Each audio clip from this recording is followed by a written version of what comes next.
They called me a monster, so I became one. The phrase echoes inside the cell, softly, unhurriedly, as if it didn't need explaining.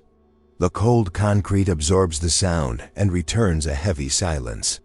The shadow projected on the wall appears. Taller, wider, more distorted than it actually is. A grotesque outline, as if the environment itself were reflecting what he carries within. His breathing is slow, controlled. His gaze is fixed on an invisible point. There is no fury. There are no tears, only presence. He doesn't tremble. He doesn't plead. He simply exists there, as if accepting the final form the world has given him, as if he's been pushed to the limit and crossed it. Have you ever wondered what happens to someone after years of being called a name they didn't choose? Freak, sick, crazy, danger. How many times does a child have to be told they're a mistake before they believe that being a mistake is the only way to exist? How many doors have to close before they choose to break one down? What you're about to see isn't an attempt to justify. It's a portrait of what was left to rot, the transformation, the collapse, the creation of something that wasn't born from nothing, but was carved out of abandonment, humiliation, and contempt. Monsters don't appear suddenly. They are forged slowly, by hands that don't even realize what they're doing. The story begins long before the crime, long before the bloodshed. It begins in a forgotten childhood, in absences from home, in the laughter at his expense in the school hallway. It begins in the silence of the adults who saw and didn't intervene, in the contempt of those who were supposed to protect. It begins in hidden fear, in the names crossed out at the bottom of the notebook. It begins in the invisible. He was beaten, and no one saw. When he screamed, they laughed. When he cried, they mocked. When he tried to speak, they told him to shut up. He accumulated everything, compressing it, suffocating it, until the pain became language, and the anger a tool, first in the words he wrote in secret, then in the drawings, then in the actions. Have you ever been there? Being the odd one out? Being the last one chosen? Feeling like your presence is bothersome? That your existence is a mistake that needs to be corrected? He did, for years. And when he finally stopped trying to please, he also stopped trying to hold back. At 14, he stopped responding. At 15, he stopped feeling. At 17, he decided that if the world needed a monster, he would do it right. Not for glory, not for fame, but because there was nothing left. No outstretched hand, no familiar face, no name that didn't hurt. Stay with me until the end. Because what comes next isn't simple, it isn't easy, and perhaps it will force you to look within. Because the real question isn't why he did what he did. The question is, who pushed him there? And why didn't anyone reach out before it was too late? At the hearing, when everyone expected an apology, he just stared in silence. And then he said, "They called me a monster, so I became one." Cold, calm, as if the sentence had been written long before the trial. But this story doesn't end here.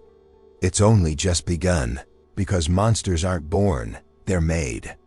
And now you'll understand what that really means. He didn't choose this path.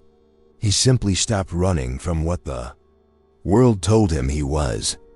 When his eyes met the judges, there was no anger, no regret, just a heavy emptiness. The kind of look you never forget, because it carries more questions than answers.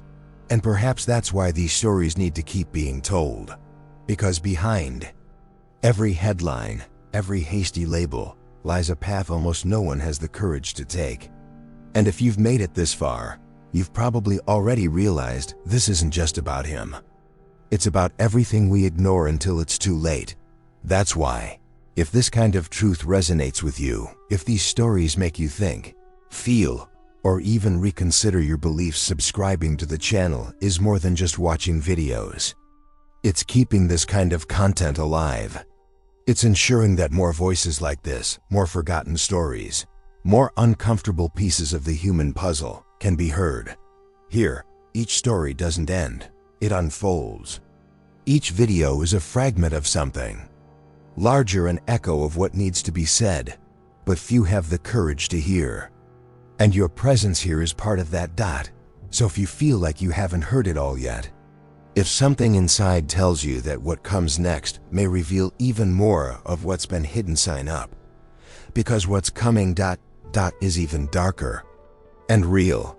The cell remains silent, but he is still there, and what he hasn't said yet will change everything. He doesn't remember the first toy he had, but he remembers the first slap. It came sharply, without warning, with a sharp response he didn't even understand. He was 5 years old. He was barefoot with a scraped knee, and the television was turned up too loud. His father didn't yell. He just hit him and left. And that night, he understood that in the house, silence was the rule. And rules are not to be discussed. His mother was there, but she wasn't. A presence without listening. A body without affection. She ironed, washed, cooked, slept. But she never looked him in the eye. She never said, "I love you." She never asked if he was okay. He began to keep everything bottled up inside him. The questions, the pain. He kept it all bottled up until it disappeared. Until it hurt. Until it became a part of him. He was afraid to speak loudly. Afraid to ask for anything. Afraid even to cough at the wrong time. Because in some homes, breathing can be a threat. And in others, like his, being a child is a mistake paid for and silenced. At school, he was the odd one out. He sat in the back. He never answered questions. The teachers called him aloof, a troublemaker, but no one asked why. He didn't have a snack.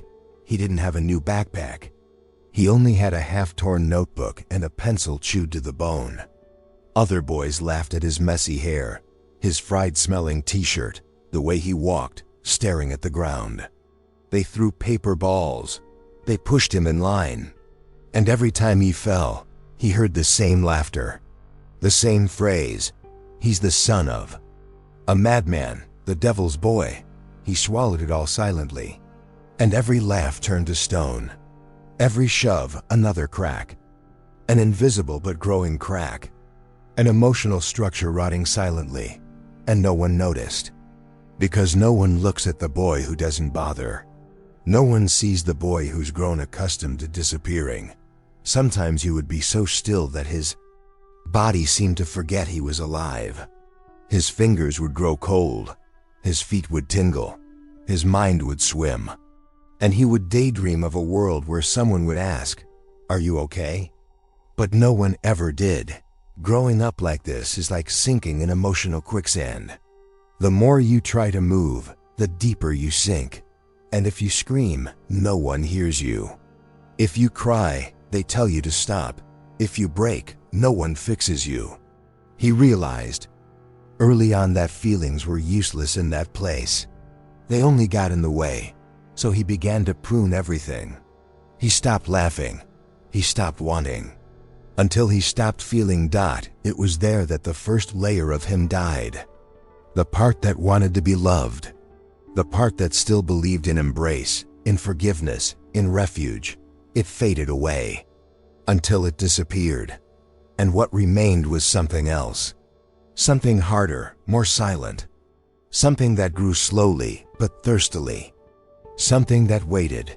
Now I want to delve even deeper into this subject. Because what forms in the silence of abandoned childhood isn't just pain, it's transformation. A slow but brutal change. And when no one sees it, this change becomes a mindset. A new way of existing, where the heart no longer recognizes affection or threat. Everything is the same. Everything becomes a field of emotional survival. His house smelled of old oil and unspoken grief. The doors creaked but never closed. It was as if the space itself was saying, "In here, nothing is safe. Not time, not touch, not a name." And when you grow up without feeling like you belong, you start to make alliances with what you have left.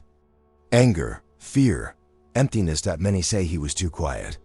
Others say he seemed detached, as if he lived in another reality. But no one asked, in which reality was he forced to live? What environment shaped his absence? Because there is no cold person without a very hot origin, hot with pain, hot with screams, hot with abandonment. And no matter how much the body continues to grow, there comes a point where emotions stop. They get stuck at the age of trauma. And everything that comes after is defense. He learned to defend himself by smiling. Inside, by guarding, by waiting, not for justice, but finally, because sometimes the end seems like the only possible beginning. If you've ever felt this invisible, write a word in the comments that defined you at that time. Something only you understand. It could be a feeling, a memory, a silence. These words, when spoken by someone carrying the pain, cease to be weakness. They become proof of survival. Because there's still so much more to this than they made it out to be. And what's about to emerge will reveal a side no one wanted to see. School should be a refuge, a place of learning, of innocent laughter, of friendships that are built over time. But for him, school was a minefield, a daily trap.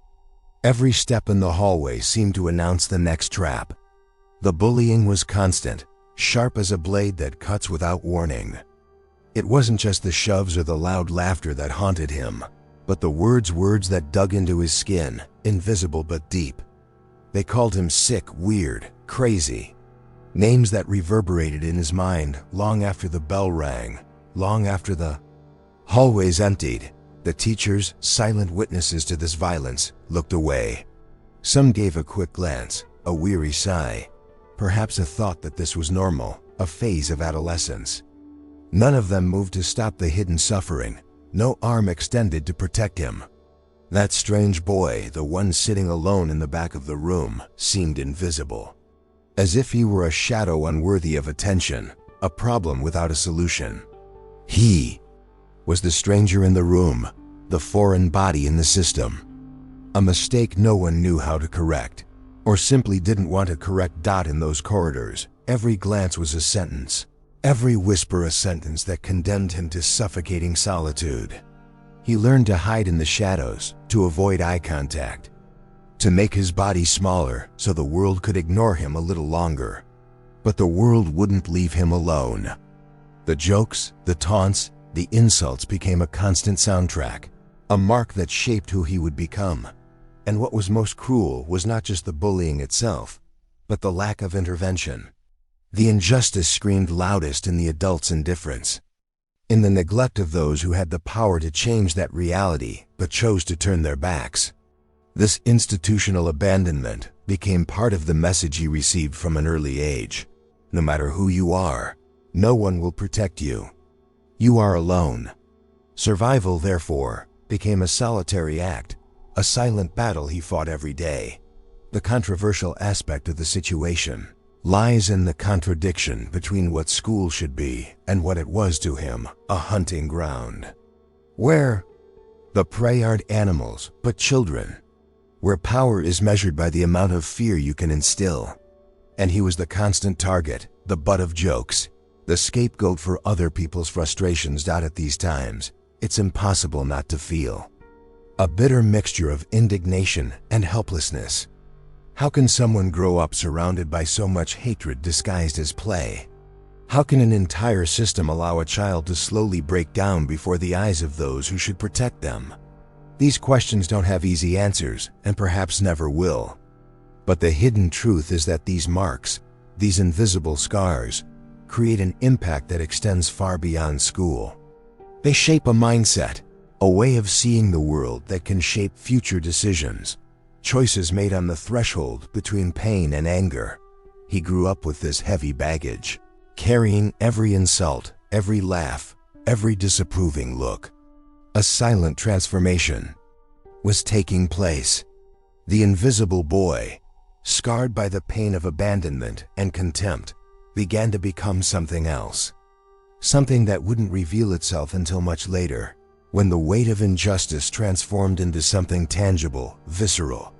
Now I want to delve even deeper into this subject, because understanding this process isn't just about looking at his past, but also about delving behind the scenes of a complex journey where decisions are shaped by wounds no one wanted to heal. The school, which should have been a sanctuary, became the stage for subtle violence, a daily torture that influences not only behavior, but the very essence of a person. Revelations like this force us to face the hidden truth about the impact toxic environments can have on someone who only wanted to belong. This is a transformation that goes unnoticed by many, but it carries enormous weight in the construction of identity. From the moment one is rejected, humiliated, and ignored repeatedly, the mind begins to close, building walls to survive.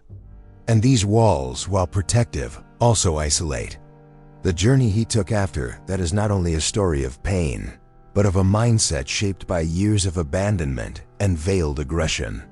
If you've ever felt that sense of exclusion, of being the target of laughter that hurts more than blows, or if you know someone who has, write in the comments a word that represents that wound, that impact that still resonates.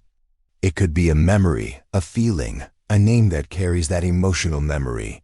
These words have power. They are marks that connect us, that help us understand that, despite the pain, we are not alone. Stay with me until the end, because what follows will reveal even more about the behind the scenes of this transformation, the decisions he made, and what really happened. In the moments when no one was looking, these revelations may shake your beliefs about justice, humanity, and even yourself. He stopped speaking first. It was gradual, but definitive. The words he had once tried to swallow now simply wouldn't come out. It was as if an invisible barrier had been erected within him, separating the outside world from what remained within him. Silence became his only response, a line of defense no one dared cross. It was his first real, albeit silent, reaction against everything that was crushing him. Then he stopped looking people in the eye. He avoided all eye contact, as if his gaze were a trap that might reveal what he didn't want to show. His eyes, once filled with doubt and fear, hardened. They became closed doors, fogged windows hiding secrets no one would ever understand. What was once a silent plea for help became a cold, impenetrable barrier. The smile, still shy and rare, disappeared. It was the last flame to die within him, the last spark of hope that perhaps, somewhere, kindness existed.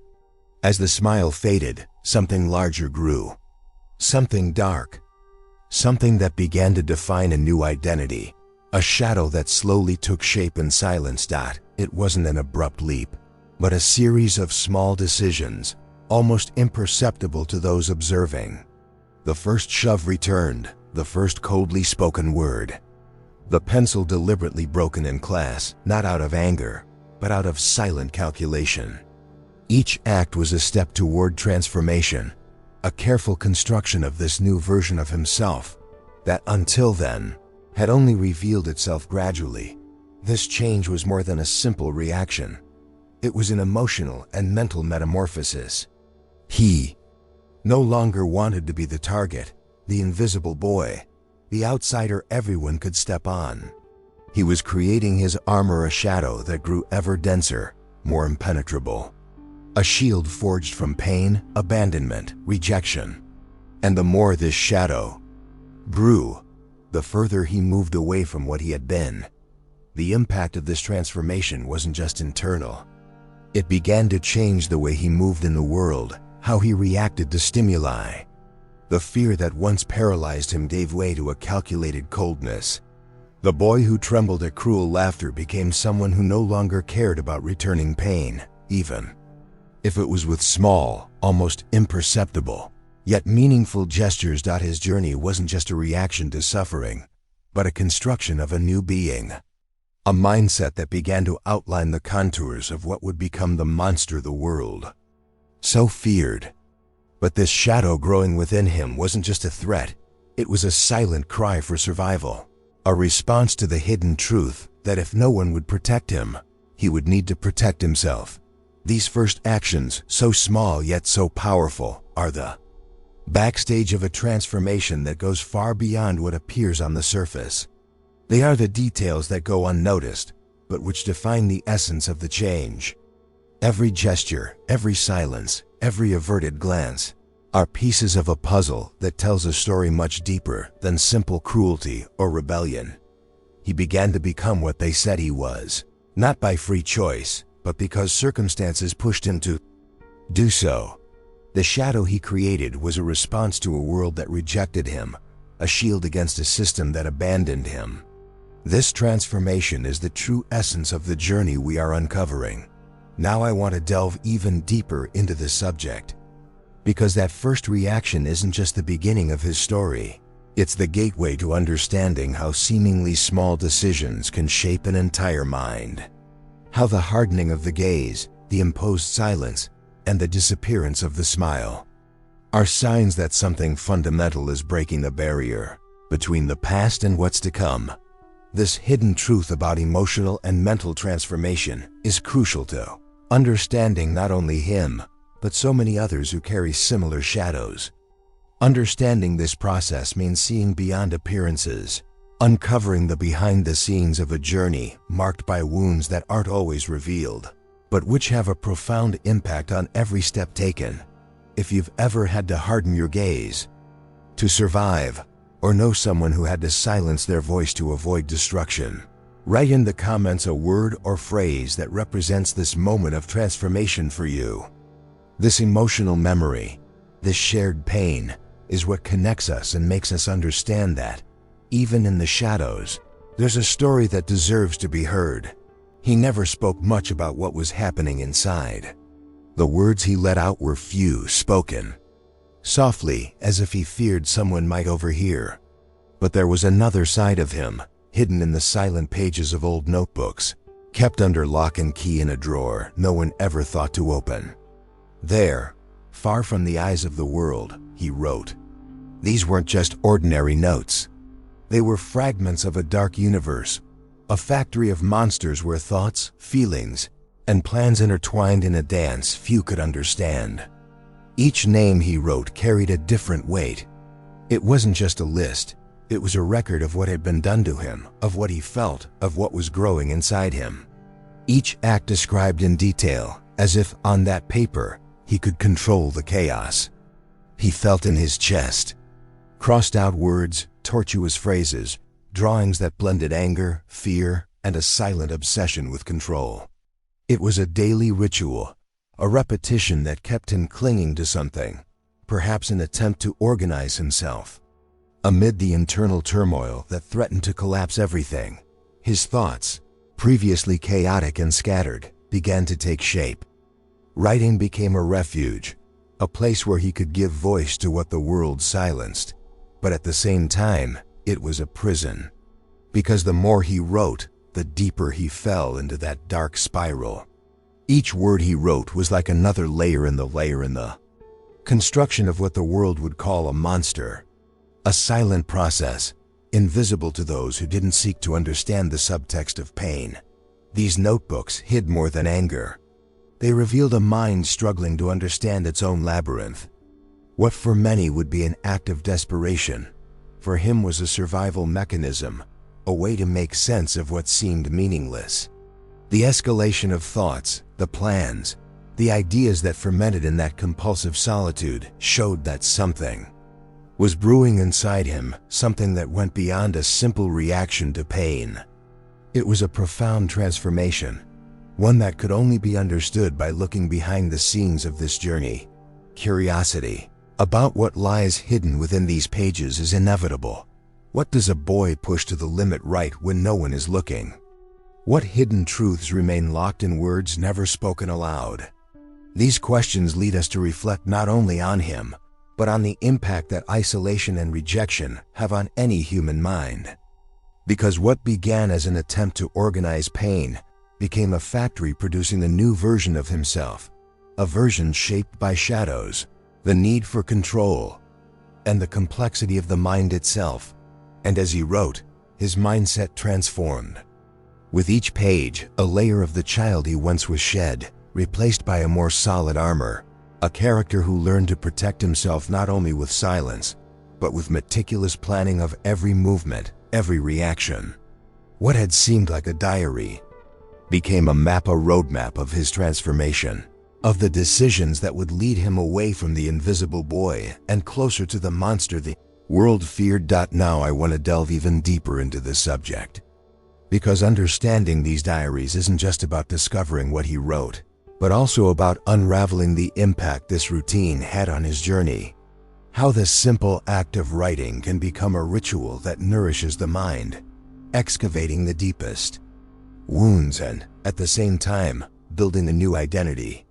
Revealing these behind-the-scenes details is essential to understanding the cycle that traps so many people in their own shadows, hostages to a hidden truth that can only be uncovered with courage. These silent pages don't just tell a story. They show the process of transformation from the child who suffered to the shadow that emerged.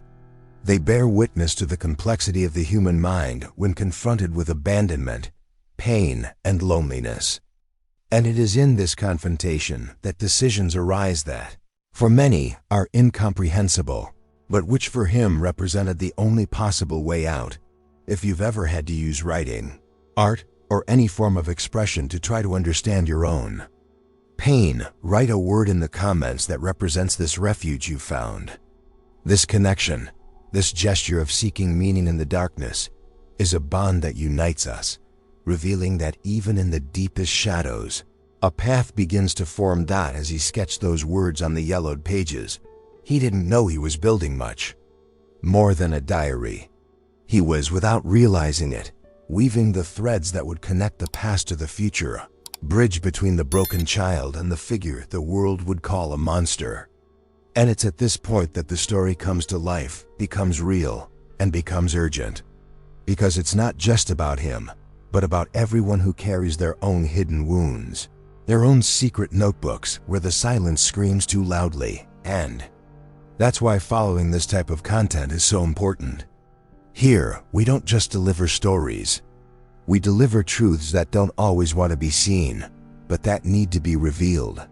If you feel there's something in this journey that moves you, that raises questions no one else has asked, subscribing to the channel means connecting with a space where these voices aren't ignored, where the hidden is brought to light with respect and depth. It's ensuring that this movement of revealing, understanding, and transforming continues to grow, because only then, together, can we go further. Subscribing here is more than a click.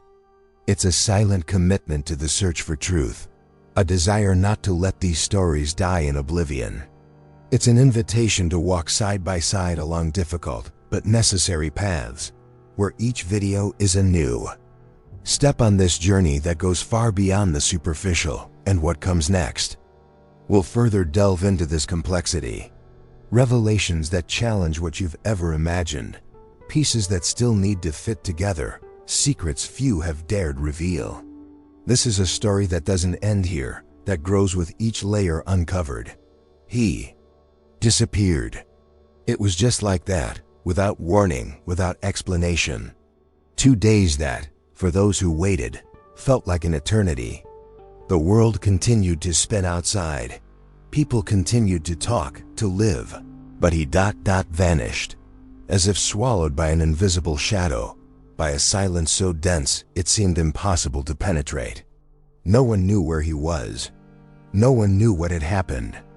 It was a disturbing emptiness, creating space for unanswered questions, for a tension that grew in the darkness of doubt. When he returned, he was not the same. Something had changed, radically and silently. The boy who had previously cowered in the shadows now moved as if a part of him had been ripped away, a part that would never return. His gaze, once evasive, was now cold, direct, distant, and invisible. Lines separated him from the world, a wall erected suddenly, inexplicably. He spoke little, and when he did, his words were sharp, almost threatening. It was as if a new character had taken the stage, one no one recognized, not even himself. They found me, but they didn't recognize me. That phrase echoed like a riddle, a partial revelation that left far more questions than answers. Who were these they? What had he seen? What had happened in the days he'd been missing? The mystery wasn't just about where he'd been, but about what had happened inside him, something deep, dark, that forever changed his relationship with the world and with himself. This sudden absence and the return, marked by such intense change, are not just isolated events. They are turning points, invisible milestones in the trajectory of someone being shaped by pain, rejection, and abandonment. It's the snap that signals a definitive break with the past, the transition to a new mindset, a new way of existing where the rules are no longer the same. The impact of this reverberates not only within him, but throughout everything around him. The way he began to act, the way he withdrew from everything and everyone, the way the silence became even heavier, all of this is part of an escalation that has a devastating effect. It's as if a curtain has been pulled back, revealing a hidden truth, a shadow that until then had been veiled, hidden beneath layers of pain and silence. And it's precisely this tension, this mystery not fully revealed, that captivates. Because when someone disappears and returns different, what remains are questions no one can answer, suspicious looks, incomplete stories that fuel a silent restlessness. This is where true transformation begins, not the obvious, visible one, but the invisible, internal transformation that defines every future step. Now I want to delve even deeper into this subject, because this sudden absence wasn't a simple physical disappearance, but a disappearance within oneself, a journey through the backstage of the mind that few know. Understanding what happened in this space between before and after is fundamental to revealing the decisions, mechanisms, and shadows that began to shape the new persona. This hidden truth lies at the heart of the journey, at the crossroads between the lost child and the monster that rose from the ashes. That day he disappeared is more than a point in time. It's the symbol of a rupture we all carry in some way, that moment when something inside us breaks and, to survive, must rebuild itself, even in disjointed pieces. It's a painful rite of passage, an impact that defies comprehension and provokes reflection on what it truly means to disappear and return different. If you've ever felt like you disappeared, even if only internally, and returned to a world where no one seemed to recognize you, write in the comments a word or phrase that sums up that moment for you. This shared memory, this invisible pain, is what unites us and makes us understand that, despite the shadows, there's always something to be discovered. Stay with me until the end, because this story is far from over, and what comes next will further delve into the layers of this silent transformation that changed everything for him, and perhaps will change your perception as well. That moment didn't arrive with a bang. There were no screams, no whirlwind of emotions that exploded into a dramatic scene. It was silent, almost imperceptible to those observing from the outside. But inside, a decision as cold as it was inevitable was being made. The first act, the first real step towards something that would change everything, didn't come with uncontrolled rage or screaming desperation.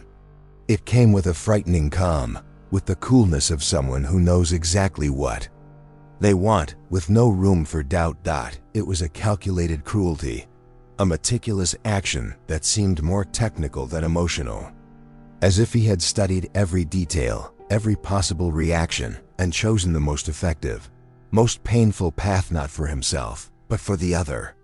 This choice was not born of a primitive impulse, but of a mind that, in that instant, molded itself into a predator. Not a wild, uncontrolled predator, but one that acts with precision, with purpose. The darkness that had grown within him found a concrete way to manifest, and in that moment, for the first time in a long time, he smiled. Not a smile of joy or lightness, but a smile charged with meaning. A smile that was at once a silent victory and a somber warning. That small, almost unnoticed gesture said everything words couldn't express. It was the birth of something new, a disturbing duality that was beginning to define his essence. The boy who suffered, the invisible, had given way to a complex, ambiguous figure, capable of actions that defy all morality. This first act isn't just the beginning of a journey of violence. It's a shock to those who observe it, a paradigm shift that forces reflection on how far someone can be pushed before crossing an invisible line. How far pain, exclusion, and abandonment can transform a mind, shaping decisions that seem disconnected from humanity, but which are actually the fruit of a deep and disturbing internal process. Understanding this moment is to delve into the behind the scenes of a transformation that goes far beyond the obvious. It's realizing that his journey isn't made up solely of angry outbursts or impulsive gestures, but of conscious choices, cold-blooded decisions that carry immense weight. It's in this duality that lies the complexity of what we call a monster, not a being of pure evil, but a product of his own history, of his own conflicted mind. Now I want to delve even deeper into this subject, because this calm that precedes the first act is one of the most revealing aspects of a mind in transformation. It's where the impact of pain blends with the construction of a new identity, where silence becomes more eloquent than any scream. It's in this space between before and after that decisions take shape, that the future begins to be sculpted. This hidden truth challenges our perception of morality and humanity. It forces us to look beyond actions and see behind the scenes, the layers that shape each choice, each gesture. This complexity is what makes this story not only disturbing, but also necessary for us to understand the mechanisms that govern the transformation of the mind in its most extreme form. If you've ever felt a moment of decision that changed everything, that was silent but filled with meaning, write in the comments a word or phrase that represents that turning point in your life. This connection, this emotional memory, is what brings us together and helps us understand that behind every choice lies a deep, often invisible story. The transformation didn't happen suddenly, nor was it something he chose easily.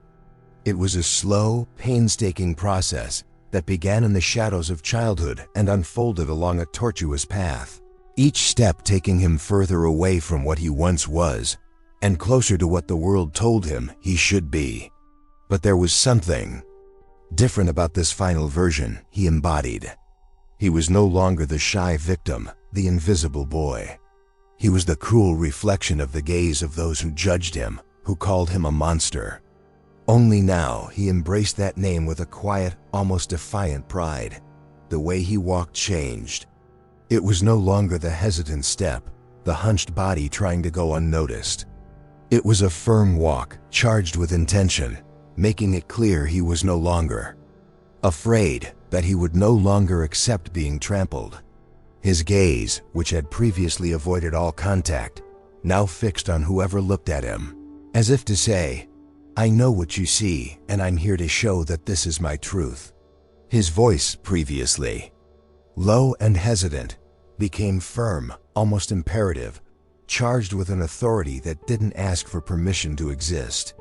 He became what they said he was, but not as a mere passive reflection. He was an active reincarnation, an embodiment of what the world projected, a monster with control, power, and a self-identity no one could deny anymore. This reversal wasn't just an act of rebellion or revenge. It was the creation of a new self, one that appropriated the narrative, that transformed stigma into armor, that turned the tables in its favor. It was the rise of a conscious shadow, of a mind that learned to use the fear and prejudice of others as fuel for its own existence. "I was the reflection of what you projected." This sentence carries the weight of an uncomfortable truth, a silent accusation that cuts through any superficial judgment. It confirms that the identity he constructed did not emerge from a vacuum, but was shaped, sculpted by the expectations, the rejections, the pain imposed on him from the beginning. It's a declaration of power not to apologize, but to take full control of his own story, his own image. A sentence that demolishes any attempt to simplify his complexity and places him at the center of the game he himself has chosen to play. This moment marks a definitive turning point in the journey. Someone who was once marked by pain and silence now rises as the protagonist of a story that defies convention. His mindset has been reshaped, his concepts of right and wrong reshaped by the experiences he's lived and the decisions he's made. The impact of this transformation is not just personal. It reverberates through everyone he encounters, changing the way the world perceives him and perhaps making each person reflect on the masks they wear. His journey shows how decisions made at critical moments, even those that seem bleak, carry profound revelations about human nature, about the ability to reinvent oneself even when all seems lost. And more than that, it shows how power can emerge from where one least expects it, from a place where darkness is not the end, but the beginning of a new narrative. It's a story that doesn't fit into easy labels, that defies any attempt at simplistic judgment, and that reveals, above all, the complexity of inner transformation. Now I want to delve even deeper into this subject, because understanding how this mask was constructed and assumed is essential to unraveling the layers of a mind that, despite the pain, chose not to disappear. It's a journey of revelations that goes far beyond the obvious, exploring the decisions, the internal conflicts, the hidden truths that shaped a being who learned to use what was seen as weakness to create a new form of authority. This transformation is an invitation to reflect on what it truly means to assume an identity, especially when that identity is a reflection of what the world has projected. If you've ever felt the need to wear a mask to survive, to transform yourself into something others expected so you wouldn't be vulnerable, write a word or phrase in the comments that defines this part of your journey. This connection, this emotional memory, is what helps us understand that behind every mask lies a complex and human story, made of pain, struggle, and sometimes quiet pride. In the courtroom, the air felt too heavy to breathe. Each word uttered was like a subtle, sharp blow, capable of tearing not only the skin but the soul. Animal, monster, freak, these were names hurled at him with the cruelty of someone who never tried to understand what lay behind that figure sitting there, under everyone's accusing gaze. There was no room for questions, for doubts, for looking beyond the surface. There was only a preemptive verdict, a conviction that had already been written before the trial even began. They didn't want to hear. They didn't want to know the tortuous path that brought him there, the silent decisions, the dark moments that defined his journey. The past was invisible to them, or rather, it was deliberately ignored so the narrative could be simplified, so the monster could be dehumanized and consigned to oblivion. It didn't matter if that monster was shaped by pain, abandonment, rejection. None of that had any place in that courtroom. Only the cruel image everyone chose to see. And then, amid the din of accusations, he spoke. Just once, his voice laden with a sincerity that cut like a blade. They called me a monster, so I became one. The sentence wasn't an apology, nor an empty justification. It was a simple, brutal, and profound truth. A mirror of what society had done to him, of what was projected and ultimately accepted as inevitable fate. The silence that followed was more eloquent than any words could be. A heavy, uncomfortable silence that exposed the human failure to see the being behind the label. This scene isn't just a chapter in a particular story. It's a cruel reflection of how society treats those who don't fit its mold, those who have been marginalized from the start, whose voices have been silenced, and whose stories have been ignored. The trial, then, ceases to be just a judicial sentence and becomes a symbol of collective failure, of the blindness that insists on turning people into monsters without ever questioning their origins. This moment reveals a social critique that needs to be addressed. How can such a closed-minded, condemnatory mindset perpetuate cycles of pain and violence? How can the impact of exclusion and prejudice generate an endless chain of consequences? where few dare to look at the root and understand the complexity of the decisions that led to this point. It's a disturbing reflection because it exposes hidden truths we try to avoid, but which, if ignored, condemn more lives to the same fate. It is in this context that his transformation takes on an even more disturbing dimension. It's not just the story of one individual, but a mirror for all of us. An invitation to rethink the narratives we accept without question, to seek the revelations hidden behind the scenes of these lives marked by pain. This journey is a dive into the layers of the mind and society that shape what we call monsters. Now, I want to delve even deeper into this topic, because understanding the trial isn't just about justice or guilt. It's about the decisions society makes, often unconsciously, to keep certain groups in the dark, to perpetuate exclusion and fear. It's an opportunity to reflect on the behind the scenes of these stories, on the real impact that prejudice and lack of empathy have on people's lives. The hidden truth lies not only in the accusation, but in the silence that accompanies it. If you've ever felt judged without your story being heard, reduced to a label without anyone seeking to understand your truth, write a word or phrase in quotes. The comments that expresses that feeling. This memory, this shared pain, is a bond that connects us and allows us to see beyond appearances. The courtroom lights have dimmed, the cameras turned off, and silence has taken over that space that, for so long, has been a stage for accusations and half-hearted truths. He remains there alone, with the weight of the sentence hanging in the air. But there's something deeper than the simple conviction. An intense fixed gaze that crosses time and space to meet those watching now, as if challenging each one to see beyond what was said, to face the truth hidden beneath layers of judgment and prejudice. It's a gaze that seeks neither compassion nor judgment. It seeks understanding, or perhaps a disturbing reflection. A silent invitation for each of us to ask ourselves, what if it were me? If I were in that place, in that skin, on that path marked by pain, abandonment, and difficult decisions, how would I have reacted? What choices would I have made? What would I have stopped doing out of fear, pain, or survival? This simple, direct question is the final thin line between what we call monsters and who we are as humans. Would you have done it differently? If you were in my shoes? The phrase resonates without the need for shouting or drama. It's a subtle, powerful invitation for us to look into the mirror of empathy and confront the truths we avoid. Because the monster isn't a distant being outside of our reality.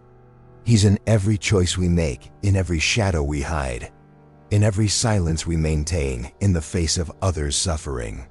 The final reflection isn't just his, but ours as well. This moment of pause, of silence charged with meaning, reveals the profound impact of the journey we've witnessed. The transformation, the mindset shaped by abandonment and judgment, the decisions that seem monstrous from the outside, but take on new colors when we understand what's behind the scenes. The hidden truth lies not only in the act, but in the complexity of the human experience that preceded it, an invitation to rethink, to feel, to question. If this story made you do a double take, feel something you didn't expect, perhaps it's time to listen to other voices, other journeys, other truths that time and silence have hidden.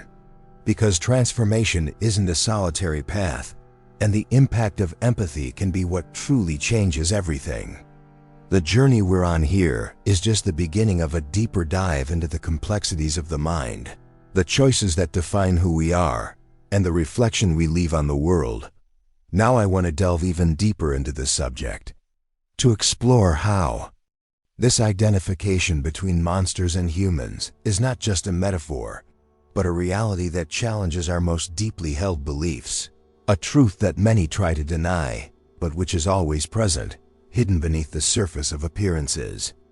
If you've ever felt, even for a moment, that the monster might be closer than you'd like to admit, or that the line between right and wrong might be thinner than it seems, write a word or phrase in the comments that represents that feeling.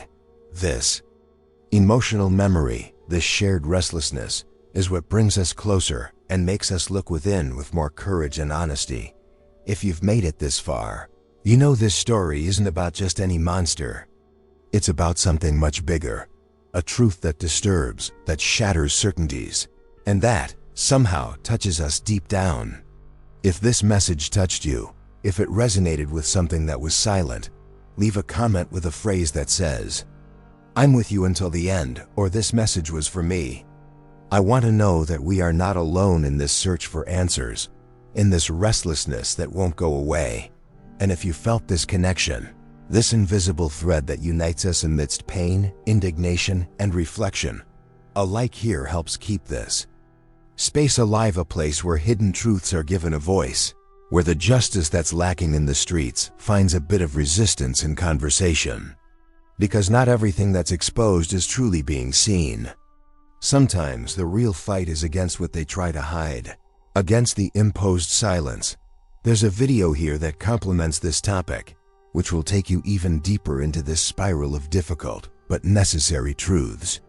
Click and stay with me there. We can't stop digging, questioning, bringing to light what we want to keep buried. Because only then does this journey make sense. And only then do we keep the flame burning, even when everything seems against us.